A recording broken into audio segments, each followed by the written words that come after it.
अमरावतीच्या माई सर्वांच्या लाडक्या सन्माननीय लेडी गव्हर्नर कमलताई गवई आज यांचा वाढदिवस आहे आणि त्यांच्या वाढदिवसाला शुभेच्छा देण्याकरिता आज आम्ही सगळेजण इथे आलेलो आहोत। माझ्यासोबत आहे दैनिक मतदार राजचे संपादक आमचे गायकवाड दादा, सोबतच नुपूर अकॅडमीचे आमचे मेश्राम सर आणि माझ्यासोबत आमच्या चॅनलच्या चंद्रपूर जिल्ह्याच्या जिल्हा प्रतिनिधी। आम्ही सगळे आलेलो आहोत माईंना शुभेच्छा देण्याकरिता। माई या उत्तरोत्तर आणखी सदृढ आयुष्य त्यांना भेटत राहो आणि आतापर्यंत जसं समाजकार्यामध्ये त्या अग्रेसर होत्या पुढेही त्या राहतील याच अपेक्षेने आज आम्ही यांना शुभेच्छा देतो। माई दोन शब्द सगळ्यांप्रती अमरावतीकरांसाठी। सगळ्यांनी ज्या शुभेच्छा दिल्या त्याबद्दल मी सर्व अमरावतीकरांची खूप खूप आभारी आहे। तसं जर पाहिलं तर मी काही वेगळी नाही तुमच्यासाठी। म्हणजे लग्न झालं तेव्हा 16 वर्षाची होती, सासरे त्यानंतर सासरे हेच आहे अमरावती, माहेर हेच आणि अमरावती शहरातील घर आणि घर हे कुटुंबासारखं झालेलं आहे। तर तुम्ही लोकांनी मला इतकं प्रेम दिलेलं आहे त्याबद्दल जेवढे आपले आभार मानावेत तेवढे कमीच आहे। मी भगवंताला एवढीच प्रार्थना करेल की माझ्या अमरावतीकरातली व्यक्ती आणि व्यक्ती ही सुखी आणि समृद्धी राहो, त्यांच्या जीवनात सुख आणि सुख राहो आणि त्यांच्या हातून जनसेवेची खूप असे काम हो अशी तथागताची मी प्रार्थना करते।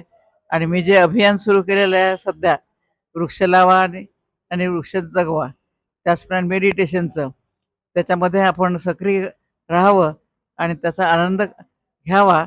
आणि भविष्यामध्ये जे पर्यावरणाच्या संदर्भामध्ये भयानक असं चित्र डोळ्यासमोर उभं राहते, तर माझा तर रोजचा दिवसच वृक्षरोपण, वृक्ष लागवड आणि वृक्ष संवर्धन यासाठी केलेलं आहे।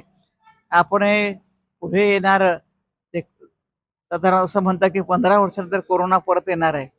ते कोरोनाचं दुर्भिक्ष वाचवण्यासाठी आतापासून जर आपण वृक्ष लावले आणि वृक्ष जगवले तर कोरोनाचा जो भयानक असा राक्षस हा आपल्याला दूर करता येईल आणि सर्व जनसागर आपल्याला वाचवता येतील। त्यामुळे आपणा सगळ्यांना विनंती आहे की आणि विशेषतः भगवंताला विनंती आहे, तुम्हाला विनंती ह्यासाठी आहे की तुम्ही एकदा एकतरी कोर्स करा विपश्यनाला। ते मानसिक म्हणून घडविण्याचा कारखाना आहे।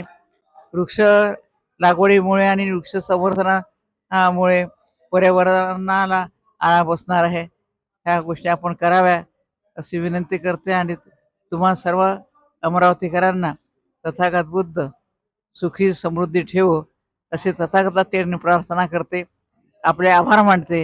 आणि आपण खास तसं माझं स्वागत करायला याबद्दल आलं त्याबद्दल माझ्याजवळ शब्द नाही। तुमचं सर्वांचं मंगल हो, सर्वांचं मंगल हो, सर्वांचं मंगल हो। धन्यवाद। खूप खूप धन्यवाद ताई, तुमचा हा शुभ आशीर्वाद नक्कीच सगळ्याच अमरावतीकरांना वरदान असेल। आणि आईंनी ज्या पद्धतीने तुम्हाला सगळ्यांना सांगितलं आहे, सर्व अमरावतीकरांना असं सांगितलेलं आहे की जास्तीत जास्त झाडे लावा आणि पर्यावरणाचं रक्षण करा।